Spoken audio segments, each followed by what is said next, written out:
distinguished members in the subcommittee.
Hello, good evening, good afternoon, good morning, wherever you find yourself, and welcome to Geo Daily Brief.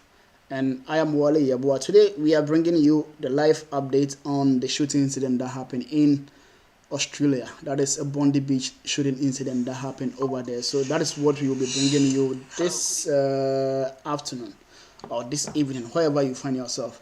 So first, what we will do is we had a lot of incident happening starting from Friday.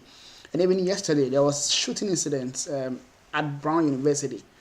And yesterday as well, another shooting incident in Sydney, to be precisely Bondi Beach.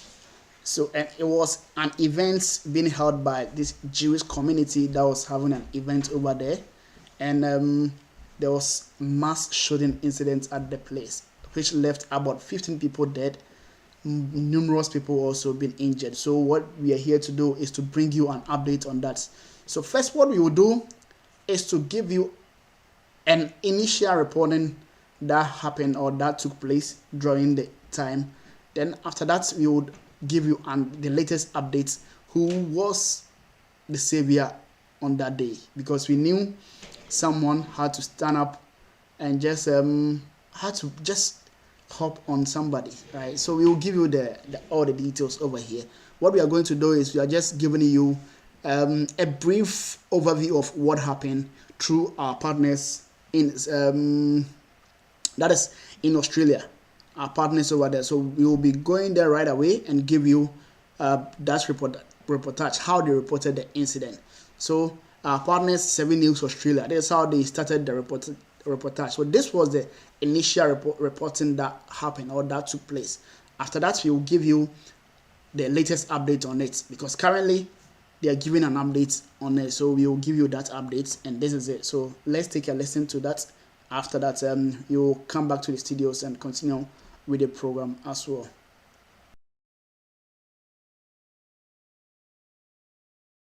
Be some families who are texting loved ones right now. There will be some families who are calling loved ones right now on their mobile phone, and they are not getting an answer. No, and they will never get an answer, and they'll just be asking why.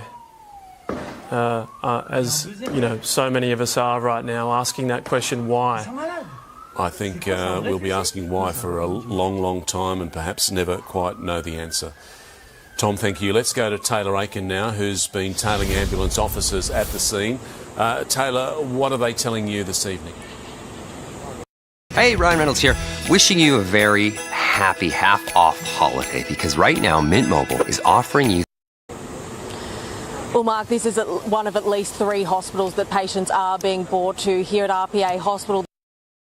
They're also also being taken to Prince of Wales Hospital and St Vincent's Hospital. We've seen at least 4 ambulances arrive here under lights and sirens, but what has been the most galvanising thing is members of their family members and friends gathering here. They've been told that they were coming to RPA Hospital.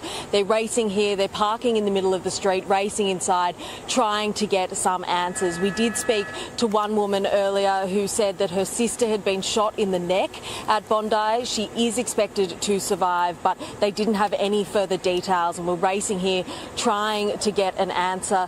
Some ambulance officers that I have been speaking to while this has been unfolding saying that they arrived to just a scene of chaos. One woman was shot in the shoulder that they carried to hospital. Another child was shot in the face. So very much an unfolding situation here with paramedics doing their best trying to ferry the injured to hospital. Yeah, the injured to hospital is of a real concern. I'm sure many of those have serious, perhaps critical injuries. What we are trying to ascertain, Taylor, is sadly the number of those that may have lost their lives and how many children might be caught up in that number. Have you heard anything on lives lost or the current death toll from paramedics down there? Not yet, Mark. We have 2 ambulances arriving now. One ambulance, rather, under lights and sirens with a police escort arriving here at RPA Hospital. This has been the case for a number of about 10-30 minutes now. One ambulance after another arriving, trying to ferry the injured into hospital to help hopefully give them the best chance of survival. In terms of those who have been fatally injured, we haven't heard any numbers yet. The paramedics that I spoke to at the scene said it was an incredibly disturbing scene. There were too many people for them to help. Some, though, that we have seen weren't able to be saved, and that is what's happening right now. Ambulance trying to triage people as they are treated at Bondi there and then ferrying them to the closest hospital. RPA is about a 15-minute drive from Bondi, but the hospitals are beginning to get overwhelmed. They are trying to stem the number of people being taken to each hospital so that they can get the correct amount of care that they need, while also not putting our hospital emergency departments under too much stress. Yeah, no doubt, Taylor, behind you there is a battle in intensive care to try and save as many lives as possible. That battle will be underway at a number of other hospitals throughout the city, most of those throughout the eastern suburbs and in the city centre. But as you mentioned, that battle to save lives is going on inside the hospital, while at the same time distraught relatives are turning up hoping that their loved ones can be saved, hoping their loved ones are not too seriously injured. It must be hard to comprehend the level of emotion in those hospital wards at the moment. Absolutely, and the people gathering on the street, they're not sure even if they're at the right hospital. They're just trying to find the people who they love and trying to follow some kind of information trail to try and be reunited with their loved ones. I was pulling up here at this scene when we saw a woman came up to me and asked if she could have my car park spot because her sister had been shot and that she needed to get inside as fast as possible. That is something that is being echoed here as at many hospitals around the eastern suburbs and in the city. We have a whole ambulance bay full here. They are trying to move people off stretcher into the hospital as quick as possible so that they could then head back to Bondi to pick up any more injured or treat any more people who need help. But one thing is the physical injuries inflicted here, the psychological toll of people who witnessed it. Many people are in shock as well and may feel or may not believe that they need to be taken to hospital, but the message from paramedics is if you need help, if you have been injured, please reach out, get in contact with a police officer or present to hospital, because there will be many people who may have not been physically injured from this but may be wearing some very deep psychological scars. Yeah, Taylor, no doubt, and the message right across Sydney tonight is please listen to the authorities, listen to police, listen to paramedics and do whatever you can to stay safe. We do have a statement that has just come in, I believe, from the Prime Minister. I'll read that to you now. The scenes in Bondi are shocking and distressing. Police and emergency responders are on the ground working to save lives. My thoughts with every person affected. I have just spoken to the AFP Commissioner and the New South Wales Premier. We are working with New South Wales Police and will provide further updates as more information is confirmed. I urge people in the vicinity, as we've just mentioned, to follow the information from New South Wales Police. That is the latest statement from the Prime Minister. No doubt there are task forces underway to try and work out the best plan forward and to try and make sure as many lives as possible are saved over the next hour or so. Let's go back to Chief Reporter Chris Reason. He is at Bondi. Rezo, what have you seen tonight and what have people said to you since you've been down there? Mark, we're still getting reports that some quarters are still locked down and people are trying to apply first aid as responders are trying to get into that area and address those situations right now. But inside the surf club at one point, surf club members were trying to apply first aid to several people who have been caught up in this shooting. Is the reports that we're getting from people on the ground here. There are a lot of mixed messages, a lot of confusion and a lot of sadness, obviously, about what's going on right now. But a little bit more detail on the gunman. I've just been contacted by one source who says, from the look of the vision, this is confronting information. The cartridges strewn at the scene looks like one weapon was a shotgun, another was an assault rifle. An estimation backed up that video using the shooters that says that assault rifle may well have been an AR-15 type assault rifle. Now, extremely difficult to get in Australia. There'll be a lot of questions about that. If that is the case, it's not confirmed. So, what kind of events these Jewish community were having at the beach? So mostly what these people come together, or this community mostly comes together. It's not only in Australia. Sometimes I think they've also done it that's in Florida. So it is not something that is specifically for, let's say, for Australia. Mostly they celebrate it across some of these states. It is an annual event that happens. So what is mostly, it was, when you look at the pictures and also when you look at the videos, these were like more than thousands of people who mostly they gathered like every year. They gathered around the beach and they try to celebrate this kind of festivities or this annual ritual that mostly they do. So in Florida, they did it, I think that was last year. So it is not specifically to Australia. So that was what was happening. So what we will do currently is we will just give you an update on what we are having today. So what I showed you earlier was the initial reportage that happened yesterday. And today, that's this evening. So it started in the afternoon. We had an update from there. And this evening too, the police commanders also gave another update on that incident. So what we will do is we go back to our reporters, that is our colleagues from 7 News Australia, to give us what was happening, because in the afternoon what did happen was these communities coming up together, bringing flowers and also starting these vigil nights or vigil services over there. So when you look at the background, you could see a lot of flowers at the background. So we'll go straight to the reporters over there for them to give us whatever is happening now. And currently there's also an update the police department is also giving us. So we will take these all these reportage from these happenings currently going on over there. So what we will do is go straight over there to listen to some of the happenings moving on.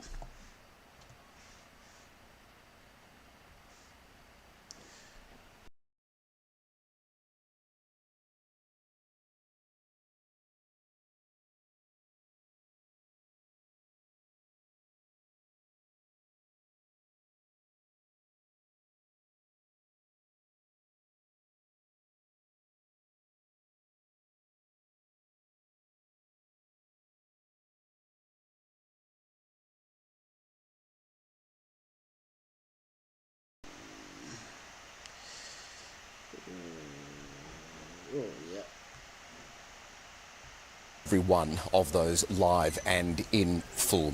Our reporters are in the key positions across Sydney and with reaction from right around Australia and, of course, the world. The shockwaves of this are far and wide. The team will bring you all the facts as they come in and we'll cross to them.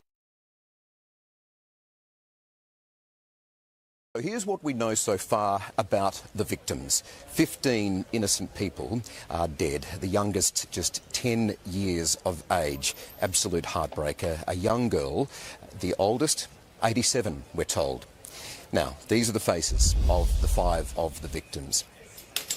Alex Kleitman is a Holocaust survivor who was murdered while shielding his wife, leaving behind 2 children and 11 grandchildren. 2 are rabbis, including Eli Schlanger, who's also known as the Bondi Rabbi, a famous identity, a very caring man, and Rabbi Yaakov Levitin, 27-year-old French national Dan El-Kayam, and Reuven Morrison. They are the names of the victims that have been identified so far. The applause you've just heard is for the Jewish leaders just giving their commentary this morning on what has happened here. Very, very heartfelt statements as we've been carrying all morning. Now, authorities say the 2 gunmen, this is quite extraordinary, we're all trying to digest this, were father and son. A 50-year-old man who was shot by police and died at the scene. His 24-year-old son has critical injuries. He is in hospital right now under police guard. It's believed the father was a licensed firearms holder and had up to 6 firearms licensed to him. Now, police say they have retrieved all of those. He had a 737 gun licence for 10 years. Now, 3 firearms were seized from the crime scene right here, just up here, and they're being forensically examined, obviously. The police commissioner says that there is no third offender. That's a good point of clarity because there was speculation throughout the evening. So just the 2, the father and the son. At the height of the emergency, 42 people were taken to hospitals right across Sydney. It was a frantic effort that went well into the evening. Constable suffered gunshot wounds. They're listed right now in a serious but thankfully stable condition. 5 of the victims are still in a critical condition, and that is heartbreaking.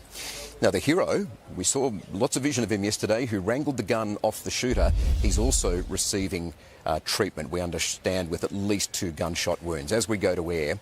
Now, obviously a significant crime scene remains in place where we are at Bondi Beach. Some of the roads have opened up, but many cordoned off areas around here. Sydney-siders and tourists, they're being encouraged to avoid the area mostly, but a really lovely scene. There is an outpouring of love and support. The people that can get in through here are obviously bringing down the floral tributes and leaving them here at the scene at the entrance to Bondi Pavilion. The police chief has confirmed 2 improvised explosive devices were located at the scene of the shooting. The details of them, we're getting a little bit more today. They were basic, we're told, yet active, and they've now been rendered safe. Police have carried out raids. We saw this during the very swift hours after it all happened during the evening yesterday. Those raids have been carried out in the Sydney suburbs of Bonnyrigg and Campsie. There is a call for urgent blood donations. This is very important. You can find out more at lifeblood.com.au. We understand they are very encouragingly being overwhelmed right now with people lining up willing to give blood. You can understand the hospital resources were so stretched last night given the mass casualty event that it was. Now, we're going to take you to the Prince of Wales Hospital now. We understand our reporter Taylor Aitken is live there. Now, Taylor, good afternoon to you. 2 police officers, as I mentioned, among the injured. Yes, absolutely, Michael, and they are still fighting for life. Both are still in the intensive care unit of 2 respective hospitals. One, a probationary constable just starting out on the job, another, a constable, a junior officer. Now, we do understand that both of those men are listed in a critical but stable condition. One of them, doctors are still trying to stem the bleeding from his injuries suffered last night. The other has a serious eye injury. We are awaiting any further updates, but we do understand that Police Commissioner Mal Lanyon visited one of those men today at RPA Hospital along with the Health Minister Ryan Park. Now, Mr Lanyon this morning didn't want to speculate on the identities of these two officers that are still currently fighting for life, but here is a little of what he had to say this morning about those officers' bravery. 16 deceased persons is obviously a great tragedy for this state. Our thoughts, prayers and love go out to all of the families of the deceased. We pray that those who are injured recover quickly. I have 2 police officers currently in hospital at the moment. Both are in critical but stable condition. And again, the thoughts of the New South Wales Police are very much with those officers and their families. 42 patients were either taken to hospital or self-presented to hospital last night, overwhelming many emergency departments. These patients, there are currently 42 still in hospital, and they stretch from hospitals in the northern suburbs of Sydney, Royal North Shore Hospital, south all the way to St George, many hospitals in the east, such as Prince of Wales, RPA and St Vincent's, but also west as well to Liverpool Hospital. These patients taken by ambulance, a lot of them from Bondi, directly to emergency departments. But there was that coordinated decision made to not send them all to one hospital, to spread the load so that doctors weren't overwhelmed. Now, we are expecting an update on those number of injured throughout the day, particularly here at Prince of Wales Hospital. 12 people are currently in a stable condition. They are expected to be released over the coming hours, and we'll bring those updates to you throughout the day. Yeah. That's appreciated, Taylor. Thank you very much for that. We will come back to you during the afternoon as well. Let's check in now with 7 News reporter Brianna Jackson, who's at St George's Hospital last night. Brianna, good evening, or good afternoon, I should say to you. We were on air all last night, pardon me. We've seen all the vision of the man who's fast become known around the world as the Bondi hero. He's being treated in the hospital behind you there. What's the latest on his condition? Michael, we are hearing that 43-year-old Ahmed Al-Ahmed will be okay. He is yet to undergo surgery for those 2 bullet wounds that he sustained to his arm. His family members have said that he is in a lot of pain, but doctors have loaded him up with morphine. The family members were also telling us just a bit about what happened yesterday afternoon. He was with a friend walking along Bondi. They were going to get some coffee. They said they were actually just trying to have some fun when it all started to unfold just metres from them. And his friend said that if he didn't step in and do something, that he thought he was going to die. So he saw Ahmed run in, take the gun from the gunman, and an incredible act of heroism there.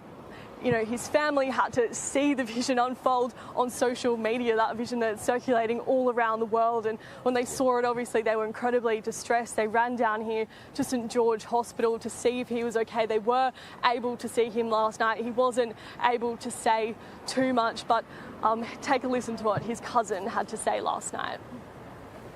Absolutely, he's a hero. Absolutely.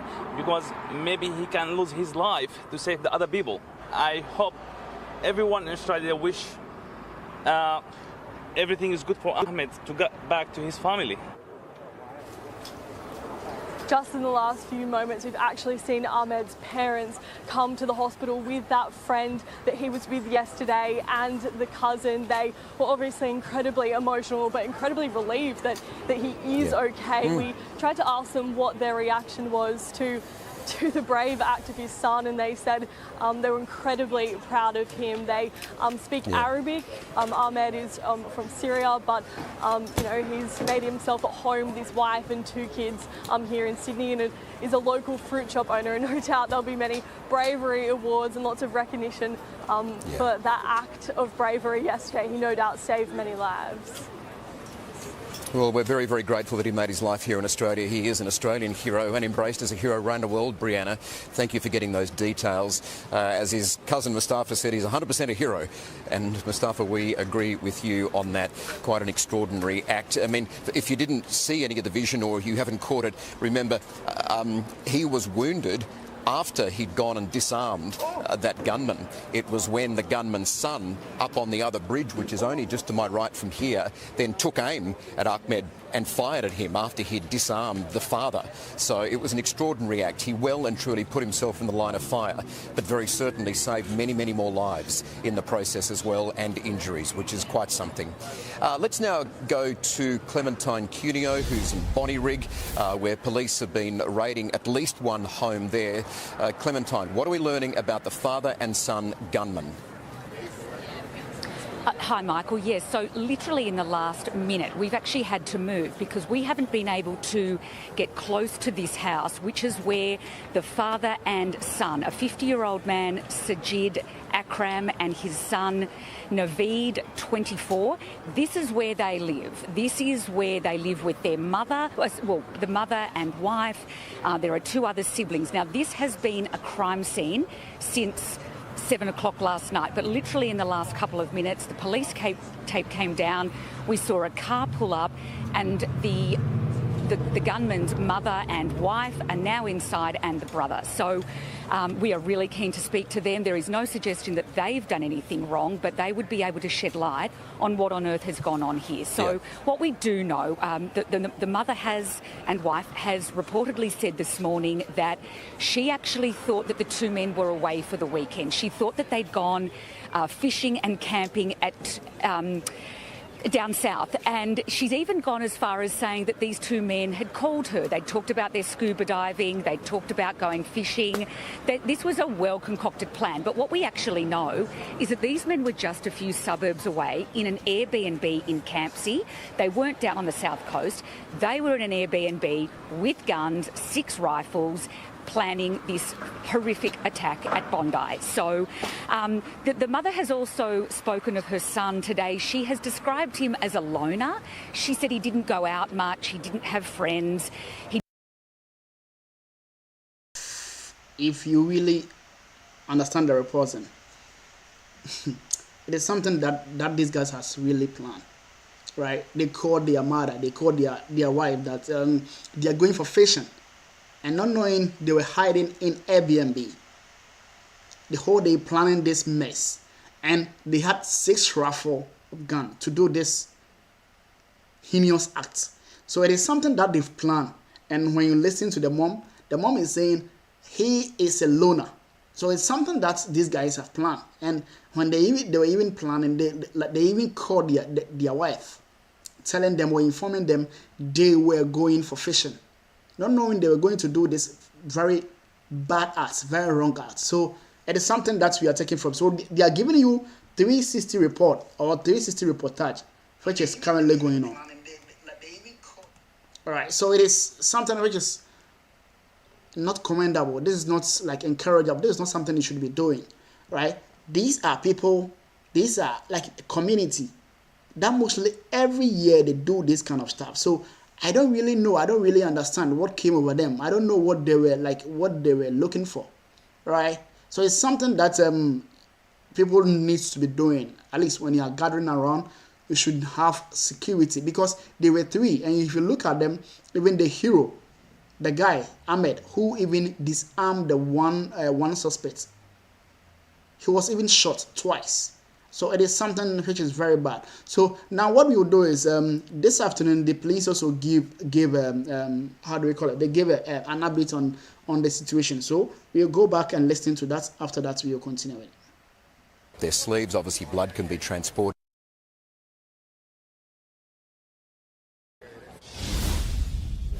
If you are looking for something practical to do, you could give blood.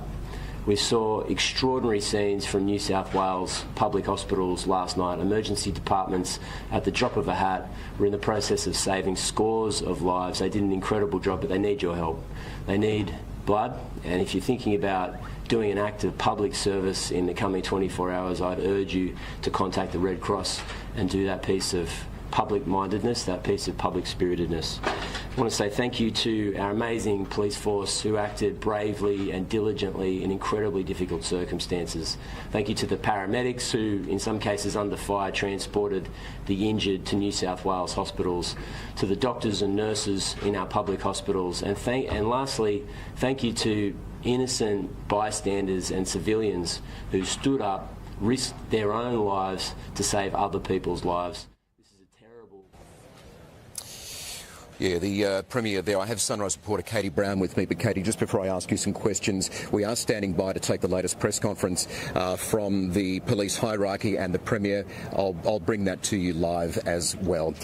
That's about 5 minutes' time, I'm being told. Now, Katie, look, this has been a very emotional evening for you. I not only know you as a colleague but a friend, so I know how you've been affected by this. You were down here yesterday. If you feel comfortable, would you mind just recalling what happened? Because at this great place of innocence, representing what is good about Australia, you were having a surf with mates. Yeah, I was out with my friend Jay, having the time of our lives, like hundreds of other locals and tourists, just enjoying this beautiful Sunday afternoon, talking about getting a pina colada and then hearing what we thought were fireworks, and then, like, who knows what a gun sounds like. I mean, I've been so fortunate to never experience that. Yesterday that all changed, and it was just mortifying seeing the beach split and people screaming and running and kids trying to find their parents. And then that moment of, I think, the terror when the gunshots continued and I was trying to get up the stairs at North Bondi. I'm sure people know where I'm talking about, and it was just bottlenecked, and I was like, I can't get up, I've just got to hide behind a bush. And so hiding behind a bush, like so many others, just taking cover, and I had my surfboard and I just asked these tourists to get behind my board, and I put up what we do right away, it's to pick the police chef who will be giving us a live update on that section. So we'll go right away to the police for that, because they'll be giving an update on that, so that we will not get we will not mix any details that they'll be giving. So right from this, she was there, she was there having fun with her friends, and her friend was also part of these kind of injuries and also fatalities that happen over there. So we will just pause from there, then listen to the police chief going on at that section. My board, and then the gunshots just continued. Just stand by, Katie. Sorry, we are going to go to the police commissioner. We'll come straight back to Katie. Number to make sure that the Jewish community feels safe, know them, and Imagine being able to build anything just by thinking about it. Meet Base 44. And it's not fair that any section of the community cannot go around their usual way of life. Yeah. I understand, and the New South Wales Police understand, the fear that is currently within that community, and I think it's really important that we show the resolute support for the community so that they can go around their way of life. This morning I've had the opportunity to visit the families and the officers who were injured yesterday. Both sets of families are incredibly supportive of the support they are getting from the police family. One of the important things about this is the way that the New South Wales Police Force has come together to make sure that we support each other and support those brave officers who went forward yesterday. There are many, many stories of bravery from members of the community as well. And I really want to acknowledge the work that was done yesterday. We know that a number of people are alive now because of the actions of innocent bystanders, and I thank them for the work that they're doing. Our investigation under Operation ARCS is continuing. I'll only provide limited updates on that. What's really important is to say that we do have a 24-year-old male in hospital at the moment. Based on his medical condition, it is likely that that person may face criminal charges. I'm very mindful of not prejudicing any prosecution of that person if they're put before the court. Very happy to take questions later on. Might hand over to the Premier. Can I just say I have reiterated this message several times in the past press conferences. This is a time for calm. Retribution or acts against any part of any community will not be accepted. We will have a significant policing presence. This is a time for the community to come together. This is a time that police will take action to make sure the community feels safe. This is not what we expect in New South Wales, these types of actions. What we saw yesterday is abhorrent. We have taken firm action. We are keen to make sure the community now heals. Very happy to take questions later. Thank you. Thanks, Commissioner. Thanks all for being here this afternoon. Obviously, a very trying day in Sydney. This morning, with the Treasurer and the Minister for Multiculturalism, I met with Jewish community leaders, spoke with several of them on the phone and reiterated the public's unswerving support of that community during this incredibly dark hour, and to let them know that the people of Australia are behind them and are with them and are grieving with them today. This is a shocking act of violence, as we've said, and it needs to be met with an overwhelming government, community and police response. Operation Shelter will be overwhelming, and it may be inconvenient for people in the coming days, but we need to send a clear message to the people of this state and those in the affected community that have seen so much violence and damage, that New South Wales Police are there to protect them, to keep them safe, and that they've got every right to celebrate their faith and enjoy this festive period free from the profound worry and sadness associated with this horrible violence. A few things I'll just get to before I hand over to the Police Minister. A memorial site's been established at the rear of the Bondi Pavilion. I've noticed that people are already laying flowers at that site. We'd encourage members of the community to do that. It's encouraging to see record inquiries and massive lines at blood donation services across New South Wales. Please be patient if you'd like to make that act of civic duty, but it is warmly welcomed and it will go to a good cause. It's something practical that you can do in response to this terrible act. The New South Wales Crisis Cabinet committee, met last night. It'll meet again this afternoon and daily after that. National Cabinet's Crisis Committee meeting will meet as well this afternoon, and myself and the Police Commissioner will be on that with national security officials. We'll meet the National Security Committee this afternoon. We're urging people, if they have information or they'd like information, to contact the Public Information and Inquiry Centre. It's open and is operating 24/7 on 1800 227 228. The Public Information and Inquiry Centre will answer general queries and also register for people who are forced to leave personal possessions in the immediate vicinity that may be still under police protection or a police block. We know that there's cars, wallets and phones that are in that area. That's the best number to call to retrieve your personal belongings. Operation Shelter, as the Police Commissioner has said, is up and operational, but that will be beefed up in the coming days. Bondi Beach, public school remains closed because of its proximity to the scene. School counselling services have been arranged at nearby public schools, and I understand that Premier's Department counsellors are on site with a vest if people need immediate emergency mental health support or counselling. They're working on setting up a static operation on site in Bondi if you need that help and support, as no doubt the community will. Having spoken to Jewish community leaders today, they're reeling and in crisis, and obviously many of them are incredibly distressed at what they've seen. The latest information is 15 innocent people are dead. One of the perpetrators is dead, 16 in total. 38 people remain in New South Wales hospitals being treated, and that's all I'll say right now. I'll hand over to the Police Minister. Thanks so much, Premier. As the Premier just said, the Premier's counsellors are out on site, and I've just come back from Bondi, and I can honestly say how valuable their contribution is, stopping not only officers but just generally people who are out there, and they really are having a big impact. So important that we get that message out. If you need to speak to someone, we do actually have that operation out there. We've got experts out there wanting to help. Also went out to see the police and to thank the police out there. We have police from commands right across metropolitan Sydney out and Bondi at the moment, around that area.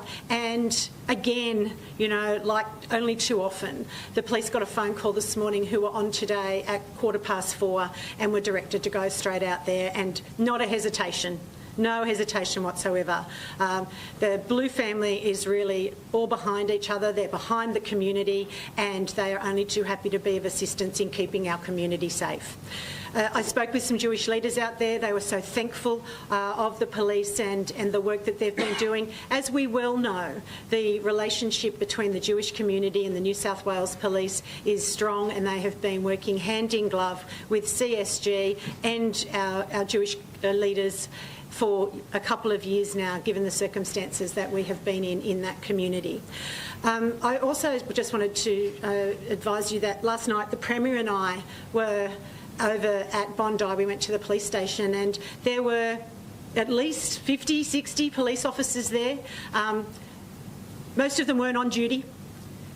They just heard the event, put their uniform on, got in their car and drove to Bondi Police Station because they knew they'd be needed. We had them not just from their pack, their locals, as far as Newcastle, Sutherland, Western Sydney, you name it. The police here in New South Wales do a great job and they are here to support each other, they are here to support our community, and we're very thankful for that. We're all happy to take questions. Commissioner, the ABC's reported that the younger shooter was under investigation by ASIO 6 years ago for connections to a Sydney-based Islamic State terror group. Were any red flags raised within the police about his father's gun licence with 6 registered serious firearms, given they had known connections to Islamic State? I certainly can't talk about what information the Commonwealth may have had, but certainly in terms of a firearms licence, the Firearms Registry conduct a thorough examination of all applications to ensure a person is fit and proper to hold a firearms licence. Does that include associations with their family members? It absolutely can, depending on the nature of the association, depending on the nature of the intelligence that's there. They have to weigh up all of those things in accordance with the Firearms Act. Premier, how can the gun law be changed? Premier, how can we change the gun law so a man in suburbia doesn't have 6 licensed firearms? He's not a farmer after all. Yeah, well, look, we're looking at that as we speak. I think it's time that we have a change to the law in relation to the firearms legislation in New South Wales, but I'm not ready to announce it today. We want to make sure that prospective reform and change in New South Wales has a lasting impact, but it's not the last time I'll be mentioning it, and you can expect action soon. Why was he granted a firearm licence? I can't answer that question. Do we have that information on hand, Commissioner? Because he met the eligibility criteria for a firearms licence. So the firearms licence was to be for a recreational hunting licence. There are 2 types of hunting licence, the ability to hunt on a property or also as part of a hunting club, so a gun club. He was a member of a gun club and was entitled, by nature of the Firearms Act, to have a firearms licence issued. Sorry, just one at a time, please. Pardon? Do we know which gun? I don't have those details with me at the moment. Commissioner, what category of gun licence did he hold? I understand the different categories allow you to register different types of firearms. He had a Category A/B licence, which entitled him to have the long arms that he had as registered firearms. Commissioner, does the New South Wales Firearms Registry talk to federal authorities? Like, would they have known what ASIO knew about his son? Depending on the nature of it, and as I said this morning, that's very much under investigation at the moment. We want to understand whether the person was, and certainly by criteria, he was eligible to hold a firearms licence. We do take into account all intelligence that's available, so yes, we certainly do that. Premier, does the New South Wales Police have any discussion with ASIO regarding their investigations into the 24-year-old individual? We work very closely with all Commonwealth agencies. As I said, I'm not going to go into what information ASIO may have held. We will work closely with the Commonwealth. Premier, do you have concerns that this might be a case of federal agencies not talking to New South Wales Police, and are you going to raise that concern this afternoon? Look, I mean, I think it's reasonable in the circumstances to allow a full investigation and an inquiry to take place. There's a sequence here that's important. Firstly, community safety. Secondly, the investigation. There's an offender in custody. That prosecution is hugely important in terms of justice for the victims. And of course, a comprehensive investigation as to what went wrong. What could we do better? Is there better lines of communication? I'm not in a position now to criticise it, and I think it wouldn't be the right thing to do within 24 hours of this shocking, violent attack to be pronouncing failures here without the aid of an independent investigation. What I can promise is that's exactly what we will provide here in New South Wales. It's important that we get all the information on the table, and I want to make it clear we will act on those recommendations. John Steinberg, the former Treasurer, has said... The Hanukkah event last night, is it true that private security there weren't allowed to hold firearms? And if so, can you explain why? I don't know if that is the case. Happy to take that away and come back to you. They would have to be appropriately licensed to have those firearms. Sorry? Was it a user-paid event? Can you tell us maybe how many police or what was the police presence in the area at the time of the event, and how seriously did police take any, I guess, potential security concern at the event? Police always take safety personally. We're always mindful of community safety. There were active taskings for the local police area commander to be down there. In fact, the police area commander had been down there through the location. So it's one of those ones, we work closely with the security group, the Jewish security group, CSG, and then make sure that we have a policing presence that is there. I think what I can say, and the reassurance I can give the community, is the prompt response by police indicates very clearly that police take security safe. Can you just give us a timetable of when the first police shots were fired, when how long did it go on for, and when were the shooters taken out? No, I can't give you that right at the moment. That's obviously part of the investigation. What I have said is that there were police at the scene at the time.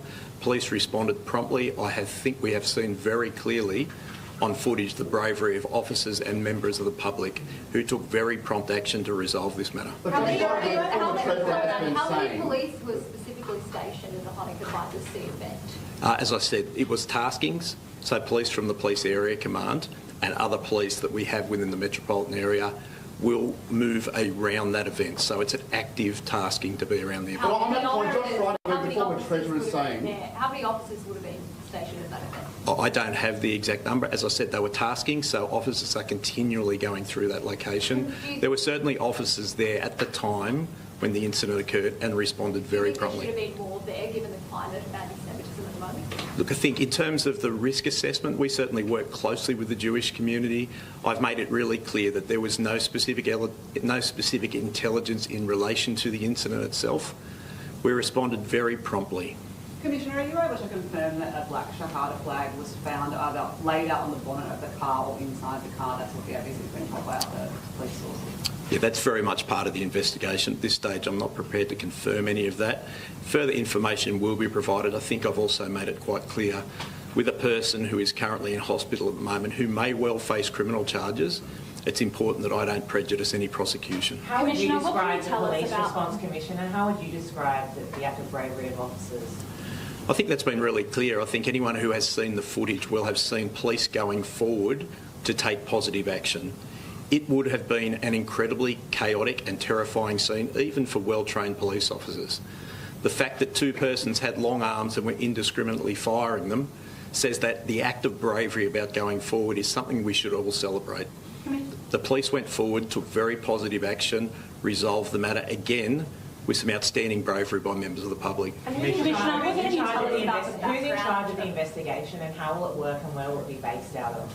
There's several investigations underway at the moment. I spoke this morning. The Joint Counter-Terrorism investigation will be led by our Counter-Terrorism Command with our Commonwealth agencies.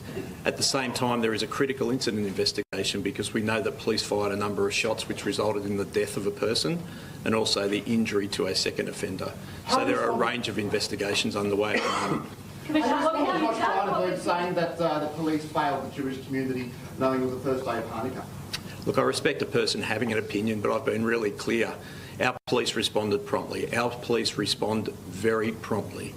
We work closely with the Jewish community. We are very attuned with providing support to the Jewish community. Commissioner, what can you tell us about and not private security or anyone else involved? What I can say to you is that's currently part of the investigation. Obviously, that's something that will come through pathologist investigation, but also forensics and ballistics investigation. That is part of an active investigation. Without divulging the ideologies or any symbols of the scene, was the flag recovered? What evidence was taken away from the scene linked to those gunmen? Last night, I declared a terrorist incident at 9:36 p.m. because I was satisfied, based on the circumstances, based on what was located at the scene, based on the fact that it was the first day of Hanukkah and what examined. Now, the police commissioner says there is no third offender. That has now been clarified. Okay, So that was an update from the police commander. That's in Sydney. What we will do is we will go straight to now for emphasis sake. One of the shooters had licenses for holding a gun, and he's been with this, as the police commander said. Yeah, he had guns, like he had a license for holding guns. So it is not so surprising he holding a gun. And so I think the investigations will go into those directions. And I'm not. They were about three people. The suspects were about 3 people. Now one is dead. One is also is in ICU, and the hero at the night, the guy who disarmed one of the suspects, is also in the hospital. So we wait to see. What we will do next is we will go straight to the victims, right? Let's go and take a look, and also some of the details of the victims, because we want to know. We have some of these kids in them, some are adults, and even like it was really a mess. So what we will do is we will go straight and check some of those ones, the victims. Let's dive deep into the victims and see who were involved in this kind of this incident that happened yesterday. But often these things are imperfect. I appreciate your time. Thank you for stepping aside. Thanks a lot. Former Prime Minister Malcolm Turnbull, who unannounced, as I said, came here just along with thousands of others to place that bouquet. And as we heard from the Premier, Chris Minns, earlier, what Mr Turnbull said just then, it's on the agenda, changing the laws. They are looking at that, and if you saw that press conference a short time ago, change, it feels, is imminent. All right, Paul, thank you very much for that. I have a very important interview now. I want to go on to the phone. We have the aunt of the young 10-year-old who was a victim in the shooting yesterday. The aunt is Lena Chernick. Lena, I hope I said your surname correctly. Forgive me if I haven't, but thank you very much for joining me now. Your brother Michael is the father of Matilda. Just please tell me how you're getting on right now. Yeah, hi. Look, we are all devastated. I didn't even talk to my brother. He is beyond stressed and doesn't want to talk to anyone. I talked to his partner, Valia, and I am absolutely beyond belief this happened. I look on the phone and I'm just hoping it's will be a joke, not real, but it seems like it's real. A beautiful girl, 10 years old, innocent, sweet, happy child, and it just happened to her. I wish it never happened to anyone, to any family, to go through with what we're going through. Yeah. Lena, I understand 10-year-old Matilda was with her 6-year-old sister Summer. They were at the festival yesterday, Summer, obviously. Yes, and it was on her eyes, and she see everything, and she is absolutely stressed and crying, and look, we can't take back Matilda, but please help support Summer, help her as much as you can. Mental health, it's very important. Can you imagine on your eyes, your beautiful sister killed, it's just beyond the imagination, and now the little child going through this too. And I hope it's support of government and people and community. I hope she gets through this, and we all get through this. If it ever can get through. Lena, everybody will help, I can guarantee you that. This whole community, I'm down at the memorial at Bondi Beach right now. Everybody is coming together to support and embrace as best they can. So whatever we can do as a community to help, please rest assured we will try and help your family. Tell me about Matilda, though. I saw some images yesterday before the shooting began. People were down here eating pastries. It was a family event. Yes. This was a family day out. A family day out, for goodness sake. Yeah, it was family. It was happy. I sent some pictures from yesterday when there was happy kids playing with the animal, with the eating cakes and stuff, and just enjoying the Matilda and my other new Summer, they was the happiest kids you can imagine. It's just they don't have much, but they was happy with what they have, going out on the beach for walks, just simple thing in life. Like a week ago, we was in a zoo. We was in Parramatta, beautiful zoo, and we have these pictures of the family with the animals, and everyone's happy now. I don't think we will ever have this happy family. It will never happen again. I feel really sorry for these people who put this attack, because they come to beautiful country and they should to be happy and enjoy life, not to put other people through devastation and with. Build a website you love with Wix. For your words. To my family, we will never be same. We will never be happy family again. Never. I'm involved. I'm so sorry for you, Lena. My heart breaks for you. It's terrible. I'm flying tomorrow morning to Sydney to support and stay with my family, and I just beyond belief. My elderly parents absolutely shocked. I hope they survive with a deal, because they just couldn't move out of bed today. They so shocked and devastated. You don't expect the young kids to be shot. Not in any family, in anywhere in the world. The kids should to live and be happy. I can't believe this happened. Lena, tell me, had Matilda and her family come from far in Sydney, or did they live locally? Had they come, obviously, specifically for the Hanukkah festival? They live somewhere in Botany. Yeah, they go to the beach, like Bondi Beach, like everyone go. They just local family, pretty much eastern suburbs, And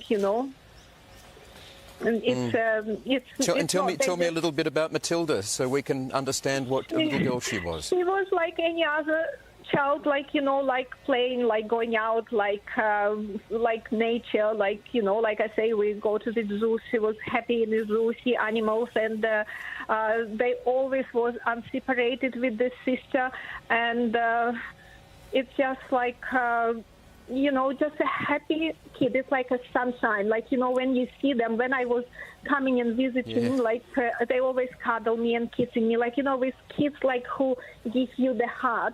And now we lost it. We lost Matilda, and hopefully Summer gets through this devastating time. I'm talking to the aunt of the 10-year-old victim, Matilda. Lena, I'm speaking with. Lena, we're just so heartfelt for you, and I just can't help but think, as you and I are talking right now, poor little Summer, Matilda's sister, who witnessed all of this as well. Goodness me, I just hope she's okay today.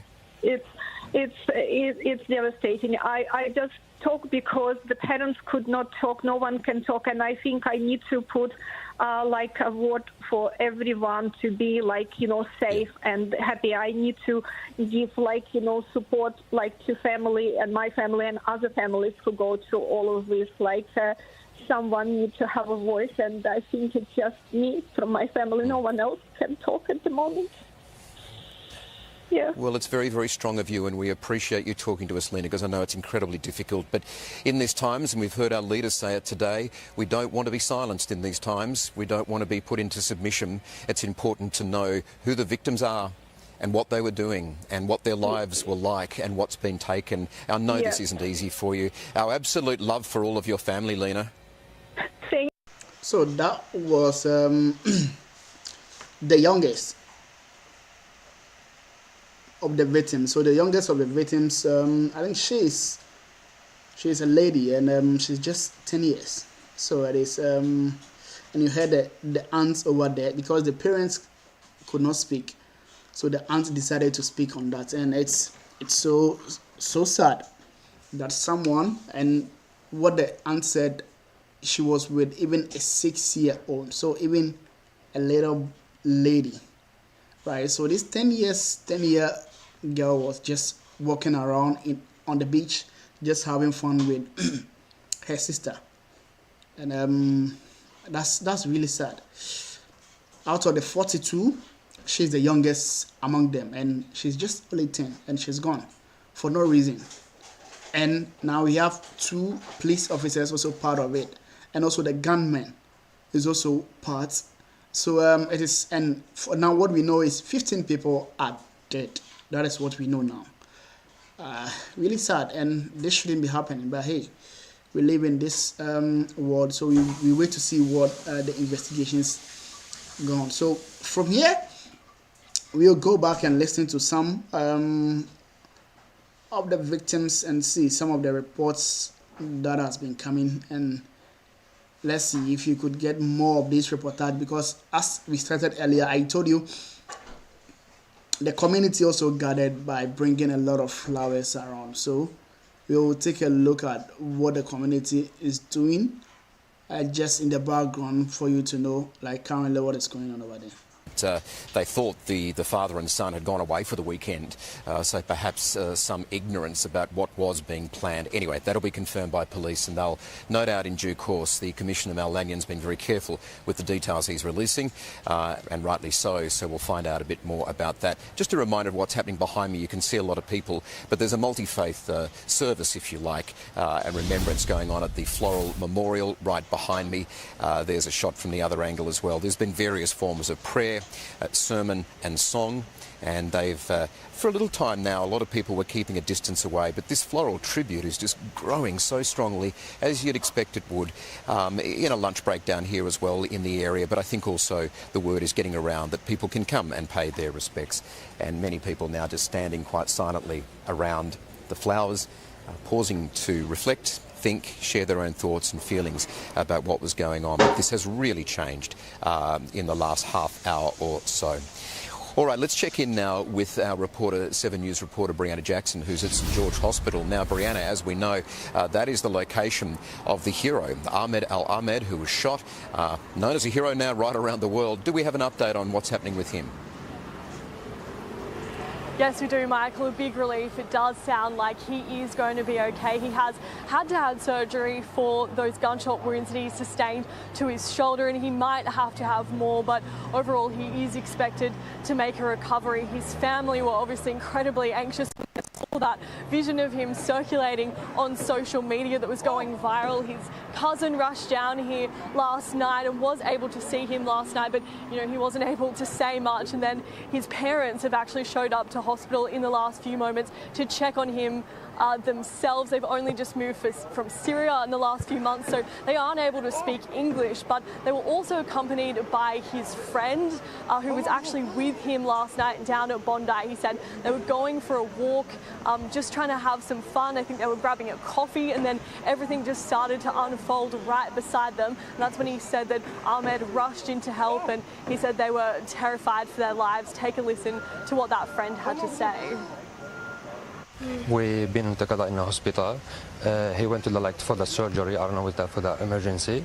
I left him. I'm just still waiting him he's done the surgery now. He's still in recovery. What was it like when he grabbed that gun off the gunman? Yeah, he was very scared. He was looking. He told me I wanna die. I love you. Stay with me. Don't leave me. Yes.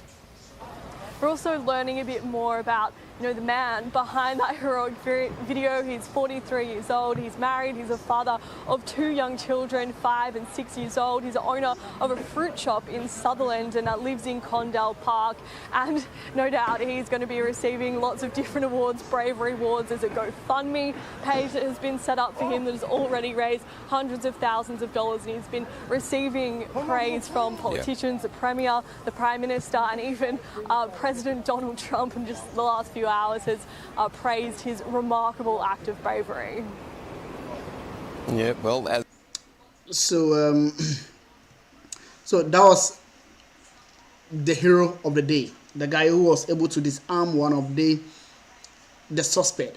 And as I could see, it is so good for people to come out and help the community when such of these things are going on. Because it is not something that mostly we praise a lot, but if you get somebody which always comes up and help the community by disarming a suspect, so I think he needs to be celebrated a lot.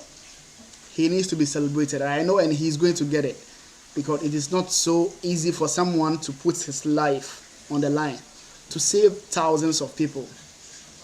Now, bear in mind, 2 suspects or even 2 policemen are even in the hospital. So it's not that easy for somebody who is not even trained. This guy is from Syria, and he's been in in Australia not long, like some months. So he can't even speak English, and he even stood up to this kind of stuff. So I think he needs to be celebrated a lot. We shouldn't be condoning this kind of heinous act that's been happening in the society. So for me, when I saw him just standing up for the community, making sure he's disarming the suspect, I think he needs to be commended, and also he needs to be, I don't know what he could get, maybe the bravest man on earth for even 2025, or even, I don't know, maybe Sydney, or even Australia. Even President Trump mentioned his name. So let's wait and see whatever we get from him. Brianna, I think his cousin told you last night, Ahmed Al-Ahmed is a 100% hero, and there's no one's going to argue with that at the moment here or around the world. Bri, thank you very much for that. We've been reporting over the last couple of hours too that there's obviously a critical need for blood in the wake of this catastrophe. Kath Stone is the Executive Director of Donor Experience for Lifeblood. She joins me now from Melbourne. Kath, thank you so much for talking with me this afternoon. Bookings online look pretty full. What can people do who want to help? Yes, certainly, Michael, and we want to acknowledge and thank everyone that stepped up this morning. We've been overwhelmed just with people wanting to do something and booking appointments. We have had some problems this morning, so if you haven't been able to book, please, I ask your patience and that you try again this afternoon. We need blood bookings right through January the 2nd, so there will be plenty of opportunity to make an appointment. Yeah, Kath, is there a certain type of blood that's most in demand? Well, this morning it was certainly O negative. We were calling for when you can't identify a patient's blood type. That's the one that we use the most of. We have upgraded that this afternoon to all blood types as we look to restock and also support patients across the country that need blood this week and get ready for the Christmas holiday period. Yeah. What happens in these circumstances? Do you open extra donation centres, or can you, if people interstate are wanting to help, you can transport it quickly? How does it work? Certainly, we are a national organisation. We have been moving blood around the country certainly since last night. We will continue to do that as we need, and so all our centres are open. We're putting some extra hours into a couple of centres over the next couple of days. We are bringing some staff back from leave. We will be open right through Christmas and New Year's Day. So again, the need doesn't stop, and you can continue to donate through that time. Well, as you can see, you're being overwhelmed with kindness if the websites are starting to crash a little, and it's been difficult getting through, but I know a lot of Australians will just be patient and do what they can and help donate as much as they can, and particularly if they're after a certain type as well. So, Kath Stone, thank you very much. Okay, so that was, if you really need to support with blood donation, you need to get involved, right? You need to get involved by donating blood, and it is very important for you to do that. It is very important for you to just donate blood. So what we will do currently is just get a listen to some of the survivors and also friends of the victims, right? That happened. Some were dead, some were also injured. So we get to listen to some of them because it is important for us to get to know them. Behind scenes, we didn't know them, but what happened yesterday night, we got to listen to some of them. So Michael Usher was a journalist, and also Sam. Also, should I say a friend of some of these injured people? So let's get a listen to it. I want to bring in now Rabbi Yossi Friedman, who's a local. Rabbi, thank you so much for joining us. I know the Rabbi has been part of the proceedings here this morning. The many people coming to pay their respects, obviously to lay floral tributes, but multi-faith recognition this morning as well. Just your thoughts, reflection. How are you going today, and how's your community? It's a very rough day, and we're all reeling, we're all grieving, and it's almost too early to put thoughts into words. It's just a very difficult and dark time for us on this, ironically, on the Festival of Light, which is supposed to be all about family, about light, about joy. Yeah. And that's plunged into darkness. Do you know, I was thinking it was only just about this time yesterday that many of the families were arriving. There were stalls. This was a family event in every possible way. Young kids getting pastries and ice creams and all sorts of things. Yeah. And then it turned so terribly. And I know that this is still having immense ripples through your community. What are some of the sentiments today? What are people feeling this morning?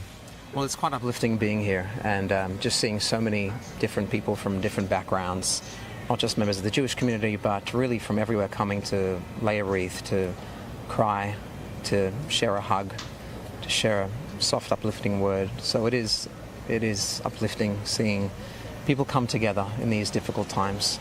So it's a spark of light amongst this darkness and tragedy.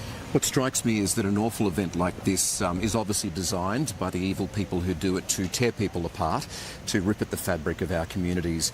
But what we start to witness here are people coming back together again. People need to be with each other. A community gets created again pretty quickly. Strong, isn't it? Indeed, it does, and that is our greatest weapon. And I say to those haters out there, you will not win. They will never win. They will never break us, not just as a people, but as a collective society, because it's moments like this that remind us, out of the tragedy, that we are so strong. And yes, we come together now, and it's my hope and prayer that we can emerge from this, not just as a 1 day or 2 day or maybe even a week, but we take something away to hold on to keep us together, because sometimes these events, they pass, but we have to learn the lessons now, and we have to say to hate in all of its forms, never again. Are you angry today? I have a mixture of emotions. I'm feeling just this large hole, a gaping hole in my heart that I just can't fill, and that is for me, that's the overarching feeling. I knew Rabbi Eli Schlanger very well. I knew Rabbi Yaakov Levitin very well. Some of the injured. It's a close-knit community.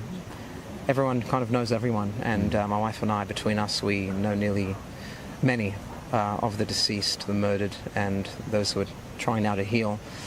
And I just can't stop thinking about them and what their families are going through and what they're going through, and just this gaping hole in my heart. I just don't really know what to do, truth be told. Holes in hearts and very heavy. Okay. Our last video we would want to show, it's the last update of the day. So remember, the police chief also gave an update in the afternoon. This evening, police commander another again, and also the mayor also gave an update. So we will take a listen to that.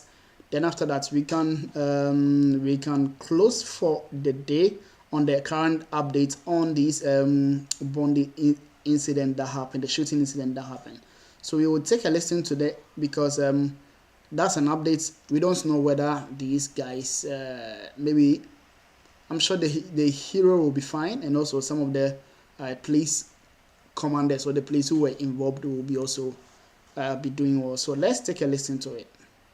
And AFP Commissioner will be briefing the National Cabinet, and I'm continually receiving updates from our national security agencies. We'll work hard over the days ahead to keep Australians updated on all of the developments. I want to provide people with a few updates on work we have been doing. We are extending the funding for the National Council for Jewish Community Security and its state-based community security groups to provide overall security cover to the Jewish community as part of that. That is included in my EFO, but we're preempting that announcement today. That's also for capital works and can be utilised for guarding costs incurred by individual Jewish organisations across Australia. We're also working with Jewish community organisations to see how we can best support charity efforts, including through tax-deductible status for donations, and we're doing work on that. The government will also quickly work through the process of a declaration under the Terrorism and Cyclone Insurance Act that would ensure that insurance companies are able to pay out to local businesses for eligible losses. We're also working on support for funerals that will be held, but also visitor visas for people who relatives wishing to visit Australia for those funerals, and I'll ask the Minister to comment on that.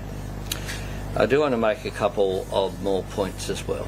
This morning I met with police who were on the scene last night, some of whom had been up all night. These are brave people, many people who were off-duty police, headed towards Bondi last night from as far away as Newcastle and the Central Coast. They did so because of their commitment to their fellow Australians and the diligence that they show. And I think we need to recognise their incredible work at a time as well when 2 police officers have been seriously injured as a result of the efforts and bravery that they have shown. What we saw yesterday was an act of pure evil, an act of terror, an act of anti-Semitism, an attack on the first day of Hanukkah targeted at the Jewish community. A dark day in Australia's history on what should have been a day of light.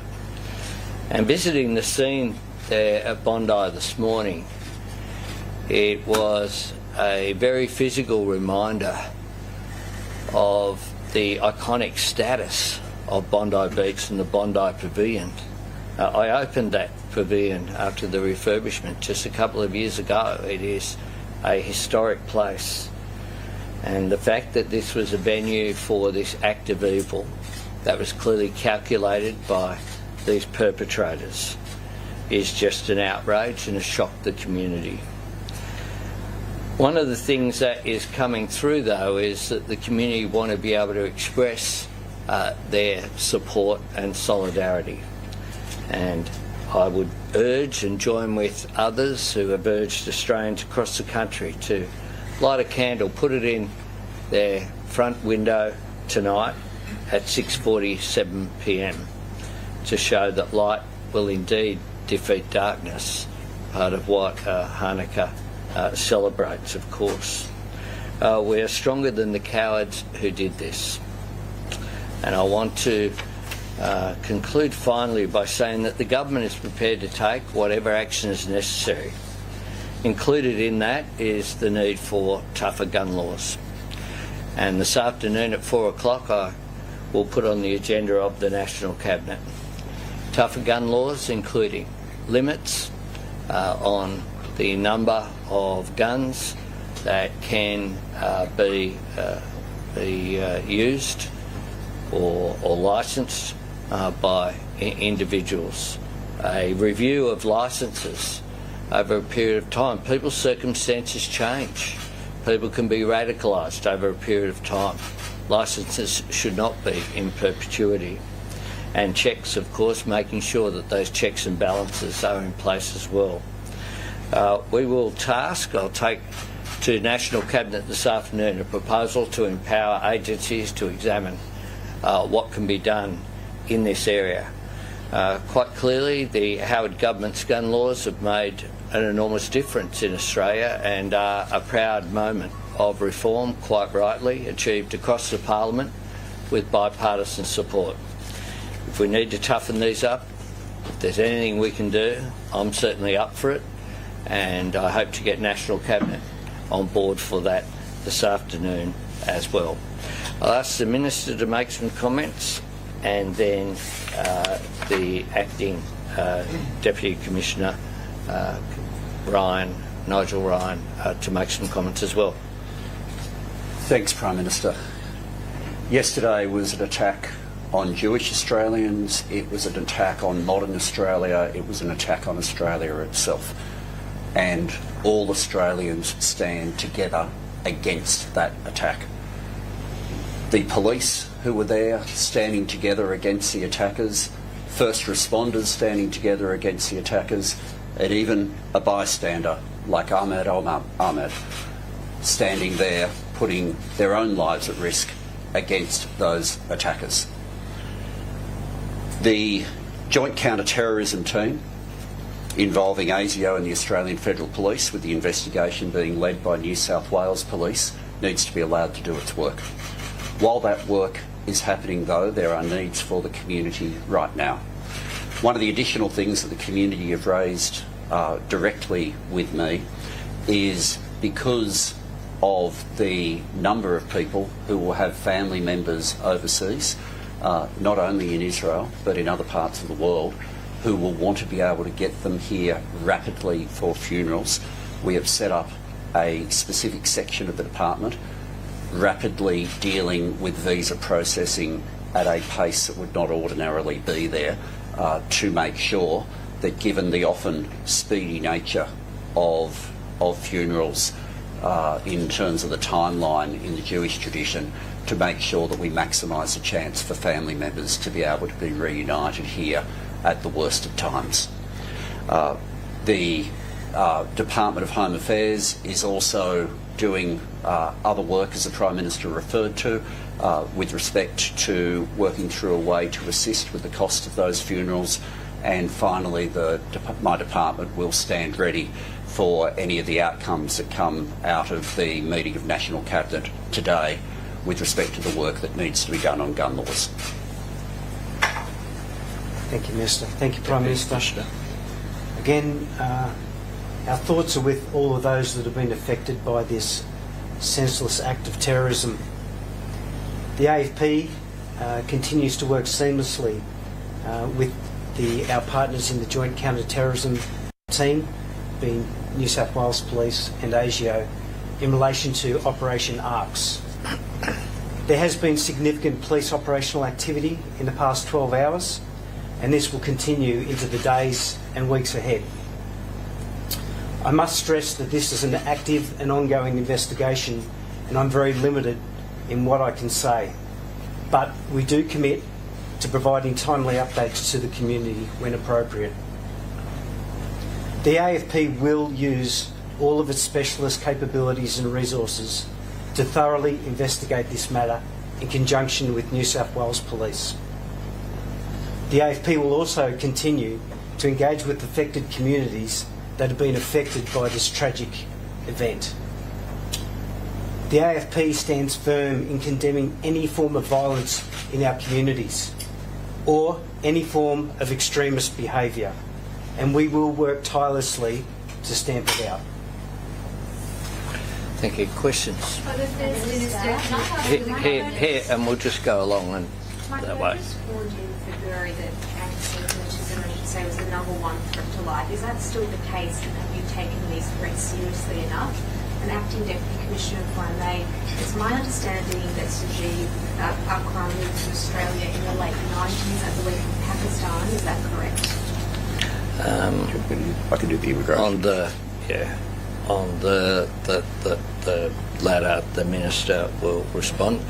We take ASIO's advice very seriously. We work closely with them. We receive regular updates as well.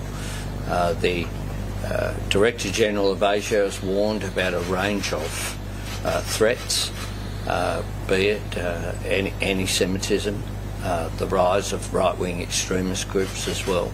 And we continue to work closely with our security agencies on the... In terms of the father and the son is an Australian-born citizen. The father arrived in 1998 on a student visa, transferred in 2001 to a partner visa, and after each trip overseas since then has been on resident return visas, which has occurred 3 times. In Pakistan? At this stage, given New South Wales Police are leading the investigation, I have cleared to be able to talk about the visa history, which I've done. When did the son first come onto the radar of ASIO? Why? And was he part of any terror group or linked to any terror group? The son first came to attention in October 2019.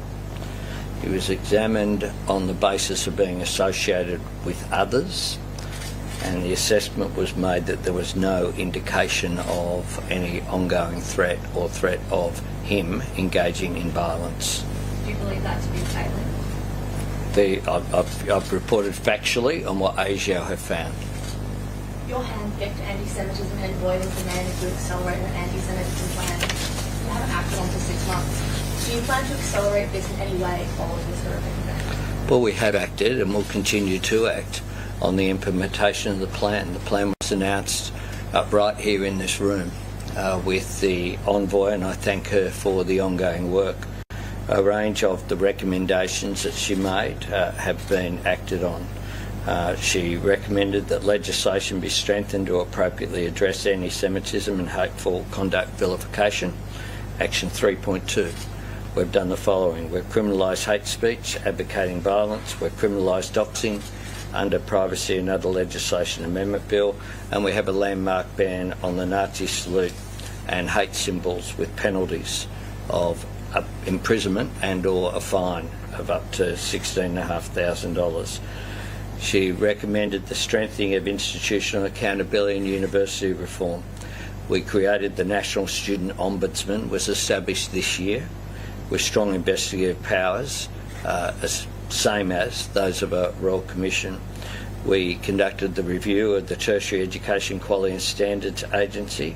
It has commenced, and that review consultation power was released by the Minister in September, with responses due in October. Special Envoy is also progressing with the Ministry of Support from the Department of Home Affairs, a university report card evaluating university measures to promote inclusivity for Jewish students and staff. Recommendation 3.3 was on education awareness and public discourse. We've allocated $4 million to expand the social cohesion work of Together for Humanity in schools. Recommendation 3.5 was the enhanced protection of Jewish communities through physical security measures, and I've commented on the further extension of that we are putting in place.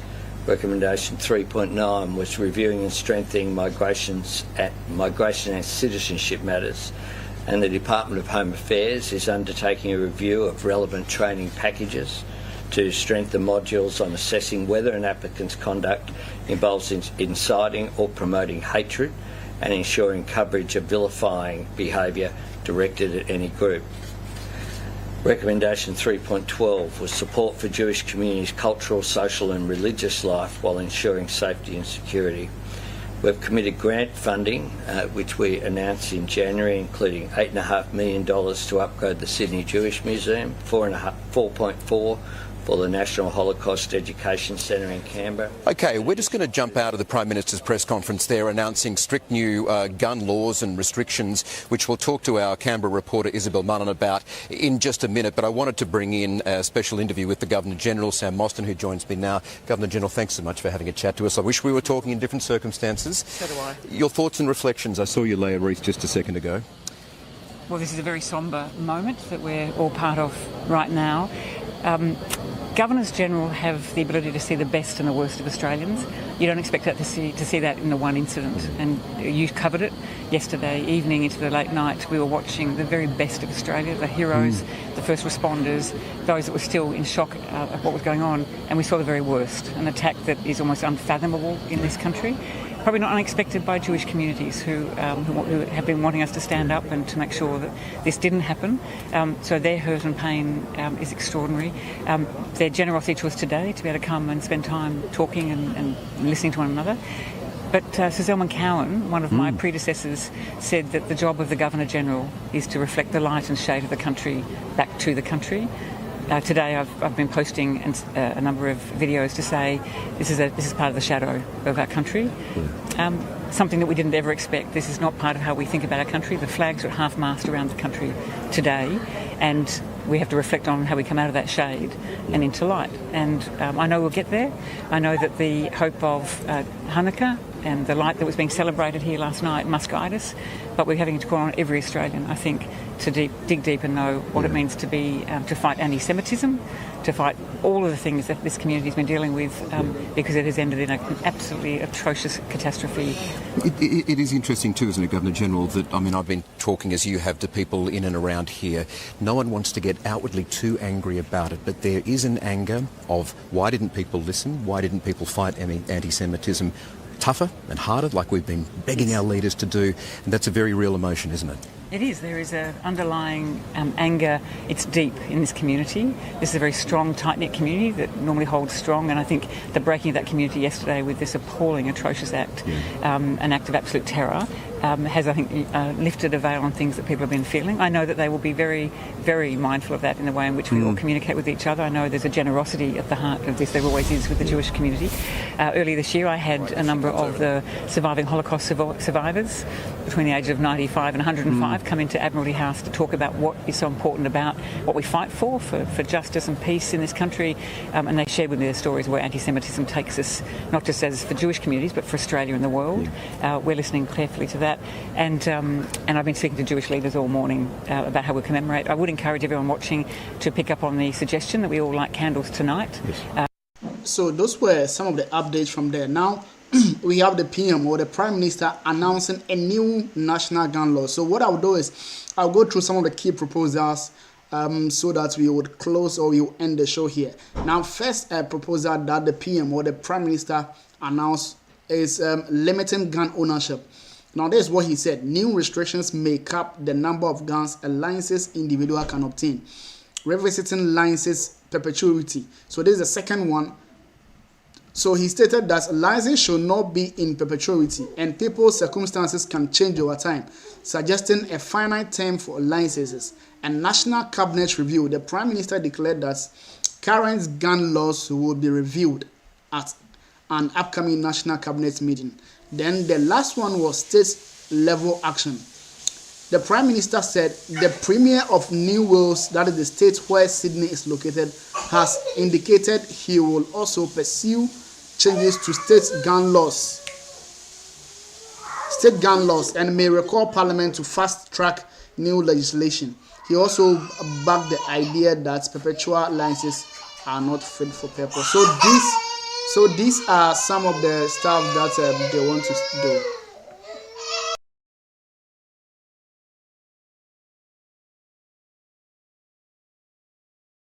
In the windows, in absolute solidarity with the Jewish community, and do that for the period of Hanukkah.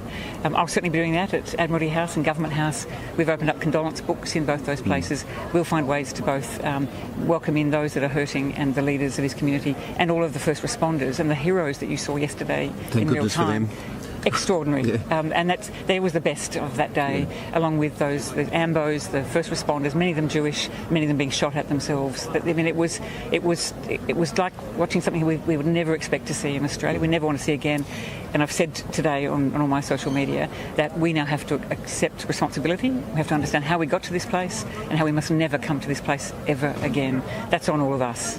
Because if we take out some of the elements, it's impossible to take out religion, Governor General, but this was a family day and these were Australians doing a family event at a symbolic location which is the freedom of Australia, this great beach of ours. This is the symbol of everything we say is great about Australia. It's physically beautiful. We invite the world to this place. The people who live here enjoy peace. They're often the greatest proponents of peace. They come down to the beach for the very best reasons. And to have a Jewish festival, the Hanukkah by the Sea, to be a target is incomprehensible. It's evil. And you saw that, you were calling it yesterday, and it must never happen again. And I think we have to learn and build as a community, as Australians. But we need some change. We do need change, and I've said for my whole term that I put care and kindness at the centre of everything I do. I think that's what this community has always done, and it's a strength. It's doing care well constantly is hard work, and we've got to be in the business of rebuilding trust and rebuilding for this community, but for Australia, and show the world what it is we know we are at our very best. And I know we'll get there. It's going to take every one of us to do the work. We've got to let the good thrive. That's the important part. I have great confidence in Australians and our national character. We have to get through this. There's got to be a lot of. So that is the Prime Minister and also his cabinet ministers over there. So as I said, they'll be going to this meeting to discuss some of these laws that has been happening over there. So we believe something might be done about that. And bear in mind, we have 15 people dead. One who is just a 10-year-old girl. And one of the suspects is also dead. Now we know that some of the suspects are also in serious condition. And the hero is also in hospital. That is what we know for now. We also know that two police men are also part of these those people who are injured. So that is what we know for now. What we will do is we will end here. Then tomorrow we will bring an update on these issues. This terror attack that happened at the beach, that is Bondi Beach, which is in Australia. That is what we brought to you today. We had an update on Brown University, but because of time, we could not bring you an update on Brown University shooting incident. But what we know for now is that 2 people are dead in Brown University or at Brown University, and several people are also injured. So we wait to see. I think tomorrow the police commissioner would also brief the media on that, and we'll bring you an update on that incident as well. So that's what is happening as far as some of the major updates or major news updates headlining some of these platforms. So we're on here, then we come out your way tomorrow.